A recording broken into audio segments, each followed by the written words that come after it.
ಶಿವಾಜಿನಗರದಲ್ಲಿ ಮತ್ತೆ ಫುಟ್ಪಾತ್ ತೆರವು ಕಾರ್ಯ ಆರಂಭ ಆಗಿದೆ. ಸ್ಥಳಕ್ಕಾಗಮಿಸಿದ್ದಾರೆ ಕೇಂದ್ರ ಪಾಲಿಕೆ ಆಯುಕ್ತ ಜಗದೀಶ್.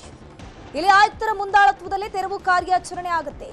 ನಾವು ಕಾರ್ಯಾಚರಣೆಯನ್ನ ನಿಲ್ಲಿಸಲ್ಲ ಅಂತ ಹೇಳಿಕೊಂಡು ಜಗದೀಶ್ ಹೇಳಿಕೆಯನ್ನ ಕೊಟ್ಟಿದ್ದಾರೆ. ಯಾರೇ ಬರಲಿ ನಾವು ತೆರವು ಕಾರ್ಯಾಚರಣೆ ನಿಲ್ಲಿಸೋದಿಲ್ಲ ಅಂತ ಹೇಳಿದ್ದಾರೆ.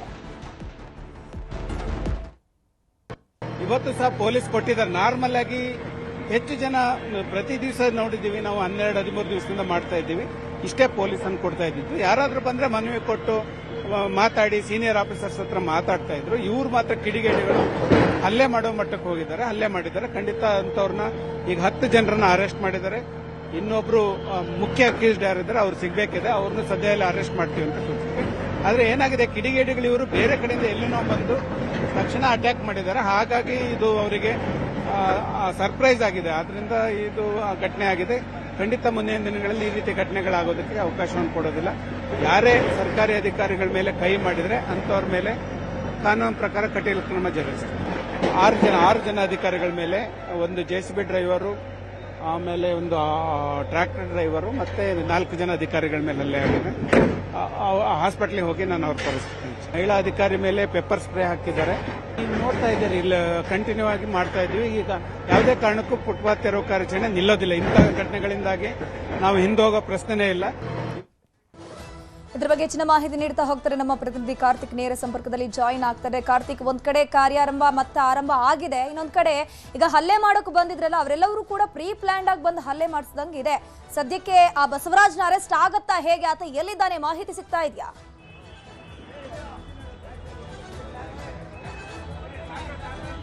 ಚಿತ್ರ, ಸದ್ಯ ನಾನೀಗ ಈ ಒಂದು ಫುಟ್ಪಾತ್ ತೆರವು ಕಾರ್ಯಾಚರಣೆ ಮಾಡ್ತಿರುವಂತಹ ಜಾಗದಲ್ಲಿಯೇ ಇದ್ದೇನೆ.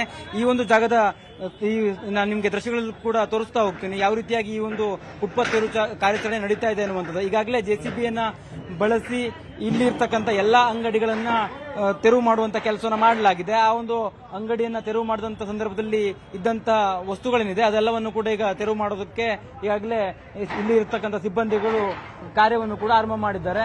ಇದೇ ಒಂದು ಅಂಗಡಿಯನ್ನ ತೆರವು ಮಾಡುವಂತ ಸಂದರ್ಭದಲ್ಲಿಯೇ ಅಧಿಕಾರಿಗಳ ಮೇಲೆ ಹಲ್ಲೆಯನ್ನ ಮಾಡಲಾಗಿತ್ತು. ಏಕಾಏಕಿ ಬಂದು ಅಧಿಕಾರಿಗಳಿಗೆ ಹಲ್ಲೆಯನ್ನ ಮಾಡಿದ್ರು. ಈಗಾಗಲೇ ಆ ಹಲ್ಲೆ ಮಾಡಿರ್ತಕ್ಕಂಥವ್ರನ್ನ ಬಂಧನ ಮಾಡುವಂತ ಕೆಲಸವನ್ನು ಕೂಡ ಪೊಲೀಸರು ಮಾಡಿದ್ದಾರೆ. 10 ಜನರನ್ನ ಬಂಧಿಸಿದ್ದಾರೆ ಅನ್ನುವಂತ ಮಾಹಿತಿಯನ್ನ ಕೇಂದ್ರ ಪಾಲಿಕೆ ಆಯುಕ್ತ ಜಗದೀಶ್ ಅವರೇ ಈಗಾಗಲೇ ನ್ಯೂಸ್ 18ಗೆ ಮಾಹಿತಿಯನ್ನು ಕೂಡ ಕೊಟ್ಟಿರುವಂತದ್ದು. ಜೊತೆಗೆ ಈ ಸಂಬಂಧ ಈಗಾಗಲೇ ದೂರನ್ನು ಕೂಡ ದಾಖಲು ಮಾಡಿಕೊಳ್ಳಲಾಗಿದೆ. ಜೊತೆಗೆ ಈ ರೀತಿಯ ಕಾರ್ಯಾಚರಣೆ ಮಾಡುವಂತ ಸಂದರ್ಭದಲ್ಲಿ ಹೆಚ್ಚಿನ ಭದ್ರತೆಯನ್ನು ಕೂಡ ಇನ್ನು ಮುಂದೆ ನಾವು ತೆಗೆದುಕೊಂಡು ಈ ಒಂದು ಕಾರ್ಯಾಚರಣೆ ಮಾಡ್ತೀವಿ ಅನ್ನುವಂತ ಮಾಹಿತಿಯನ್ನು ಕೂಡ ಕೊಡಲಾಗಿದೆ. ಜೊತೆಗೆ ಇವತ್ತು ಬೆಳಿಗ್ಗೆ ಶಿವಾಜಿನಗರದ ಈ ಒಂದು ಫುಟ್ಪಾತ್ ತೆರವು ಕಾರ್ಯಾಚರಣೆ ಆರಂಭ ಮಾಡಿದಂತ ಸಂದರ್ಭದಲ್ಲಿ, ಅಂದ್ರೆ ಕಾರ್ಯಾಚರಣೆ ಆರಂಭ ಮಾಡಿದ ಅರ್ಧ ಗಂಟೆಯ ಒಳಗಾಗಿ ಅಧಿಕಾರಿಗಳ ಮೇಲೆ ಹಲ್ಲೆನ ಮಾಡಲಾಗಿತ್ತು. ಮಾರಣಾಂತಿಕವಾಗಿ ಹಲ್ಲೆ ಮಾಡಿರುವಂತಹ ಕಾರಣಕ್ಕಾಗಿ ಈ ಒಂದು ವಿಚಾರವನ್ನ ಪೊಲೀಸರು ಕೂಡ ಸಾಕಷ್ಟು ಸೀರಿಯಸ್ ಆಗಿ ತೆಗೆದುಕೊಂಡಿದ್ದಾರೆ. ಆ ಎಲ್ಲ ಆರೋಪಿಗಳನ್ನ ಬಂಧಿಸುವಂತ ಕೆಲಸವನ್ನು ಕೂಡ ಮಾಡಲಾಗಿದೆ. ಸದ್ಯ ಆರೋಪಿ ಬಸವರಾಜ್ ಈಗ ಪೊಲೀಸ್ ಠಾಣೆಯಲ್ಲಿದ್ದಾನೆ ಅನ್ನುವಂತ ಮಾಹಿತಿಯು ಕೂಡ ಲಭ್ಯವಾಗಿರುವಂತದ್ದು. ಜೊತೆಗೆ ಈ ಒಂದು ತೆರವು ಕಾರ್ಯಾಚರಣೆಯನ್ನ ನಿರಂತರವಾಗಿ ಮಾಡ್ತೇವೆ. ಯಾವ್ಯಾವ ಸ್ಥಳದಲ್ಲಿ ನಾವು ತೆರವು ಕಾರ್ಯಾಚರಣೆಯನ್ನ ಮಾಡಬೇಕು ಅನ್ನುವಂತ ಒಂದು ಗುರಿಯನ್ನು ಹೊಂದಿದ್ದೇವಲ್ಲ, ಈಗಾಗಲೇ ಮಾರ್ಕಿಂಗ್ ಅನ್ನು ಮಾಡಲಾಗಿದ್ದಿಲ್ಲ. ಆ ಎಲ್ಲ ಭಾಗದಲ್ಲಿಯೂ ಕೂಡ ತೆರವು ಕಾರ್ಯಾಚರಣೆಯನ್ನ ಕಂಟಿನ್ಯೂ ಮಾಡ್ತೇವೆ ಅನ್ನುವಂತ ಮಾಹಿತಿಯನ್ನು ಕೂಡ ಅಧಿಕಾರಿಗಳು ಕೊಟ್ಟಿರ್ತಕ್ಕಂಥದ್ದು. ಒಟ್ಟಾರೆಯಾಗಿ ಈ ಒಂದು ತೆರವು ಕಾರ್ಯಾಚರಣೆಯನ್ನ ಈಗಲೇ ಮಾಡಬೇಕು ಅನ್ನುವಂತ ಒತ್ತಡವನ್ನು ಕೂಡ BBMP ನೌಕರರ ಸಂಘದ ಅಧ್ಯಕ್ಷರು ಕೂಡ ಹೇಳ್ತಾ ಇದ್ರು. ಅಂದ್ರೆ ಈ ಒಂದು ತೆರವು ಕಾರ್ಯಾಚರಣೆ ಮಾಡಬೇಕಾದಂತ ಸಂದರ್ಭದಲ್ಲಿ ಅಧಿಕಾರಿಗಳಿಗೆ ಹಲ್ಲೆ ಆಗಿದೆ, ಇದು ನಮಗೆ ಅಪಮಾನಕರ. ನಮ್ಮ ಹಿರಿಯ ಅಧಿಕಾರಿಗಳ ಲೋಪದ ಕಾರಣಕ್ಕಾಗಿ ಈ ರೀತಿಯ ಘಟನೆಗಳು ಸಂಭವಿಸ್ತಾ ಇದೆ. ಹೆಚ್ಚಿನ ಭದ್ರತೆಯನ್ನು ಕಲ್ಪಿಸಬೇಕಿತ್ತು. ನಮ್ಮ ಅಧಿಕಾರಿಗಳ ಜೀವಕ್ಕೆ ಬೆಲೆ ಇಲ್ವಾ ಹಾಗಿದ್ರೆ ಅನ್ನುವಂತ ಪ್ರಶ್ನೆಗಳನ್ನ ಅಮೃತರಾಜ್ ಅವರು ಕೇಳ್ತಾ ಇದ್ರು. ಈ ಒಂದು ಕಾರ್ಯಾಚರಣೆ ಮಾಡಬೇಕಾದಂತ ಸಂದರ್ಭದಲ್ಲಿ ಕೇವಲ ಬೆರಳೆಣಿಕೆಯಷ್ಟು ಮಾತ್ರ ಪೊಲೀಸರು ಇದ್ರು. ಸೂಕ್ಷ್ಮ ಪ್ರದೇಶ ಆಗಿರುವಂತಹ ಕಾರಣಕ್ಕಾಗಿ ಹೆಚ್ಚಿನ ಪೊಲೀಸರನ್ನ ನಿಯೋಜನೆ ಮಾಡಿಕೊಳ್ಬೇಕಾಗಿತ್ತು. ಇದು ಕೇಂದ್ರ ಪಾಲಿಕೆಯ ಆಯುಕ್ತರ ಗಮನಕ್ಕೆ ಬಂದಿರಲಿಲ್ಲ ಅನ್ನುವಂತ 10 ಪ್ರಶ್ನೆಗಳನ್ನು ಕೂಡ ಈ ಒಂದು GBA ನೌಕರರ ಸಂಘದ ಅಧ್ಯಕ್ಷರು ಕೂಡ ಕೇಳ್ತಾ ಇದ್ರು. ಅದೇ ಒಂದು ಹಿನ್ನೆಲೆಯಲ್ಲಿ ಈ ಒಂದು ಕಾರ್ಯಾಚರಣೆಯನ್ನ ಯಾವುದೇ ಕಾರಣಕ್ಕೂ ಸ್ಥಗಿತ ಮಾಡಬಾರದು ಅನ್ನುವಂತ ರೀತಿಯಲ್ಲಿ ಅವರು ಆಗ್ರಹವನ್ನು ಮಾಡಿದ್ರು. ನೀವೇನು ದೃಶ್ಯಗಳಲ್ಲಿ ನೋಡ್ತಾ ಇದ್ದೀರಾ, ಇನ್ನೊಂದು JCBಯ ಮೂಲಕವಾಗಿ ಅಲ್ಲಿರ್ತಕ್ಕಂಥ ನಂದಿನಿ ಬೂತ್ ಏನಿತ್ತು ಅದನ್ನ ತೆರವು ಮಾಡುವಂತ ಕೆಲಸವನ್ನು ಮಾಡಲಾಗ್ತಾ ಇದೆ. ಒಟ್ಟಾರೆಯಾಗಿ ಈ ಒಂದು ಫುಟ್ಪಾತ್ ತೆರವು ಕಾರ್ಯಾಚರಣೆ ಸಂದರ್ಭದಲ್ಲಿ ಯಾವ ರೀತಿಯಾಗಿ ಅಧಿಕಾರಿಗಳಿಗೆ ಹಲ್ಲೆಯನ್ನು ಮಾಡಿದ್ರು, ಆ ಒಂದು ಹಲ್ಲೆ ನಂತರದಲ್ಲಿ ಫುಟ್ಪಾತ್ ತೆರವು ಕಾರ್ಯಾಚರಣೆಯನ್ನ 1-2 ಗಂಟೆಗಳ ಕಾಲ ನಿಲ್ಲಿಸಲಾಗಿತ್ತು. ಆದರೆ ಈಗ ಪುನಃ ಕಾರ್ಯಾಚರಣೆಯನ್ನು ಆರಂಭ ಮಾಡಿದರೆ ಒಂದೊಂದಾಗಿ ಅಂಗಡಿಗಳನ್ನು ತೆರವು ಮಾಡುವಂತ ಕೆಲಸವನ್ನು ಕೂಡ ಅಧಿಕಾರಿಗಳು ಮಾಡ್ತಾ ಇರುವಂತದ್ದು. ಜೆಸಿಬಿ ಮೂಲಕ ತೆರವು ಕಾರ್ಯಾಚರಣೆ ನಡೀತಾ ಇದೆ.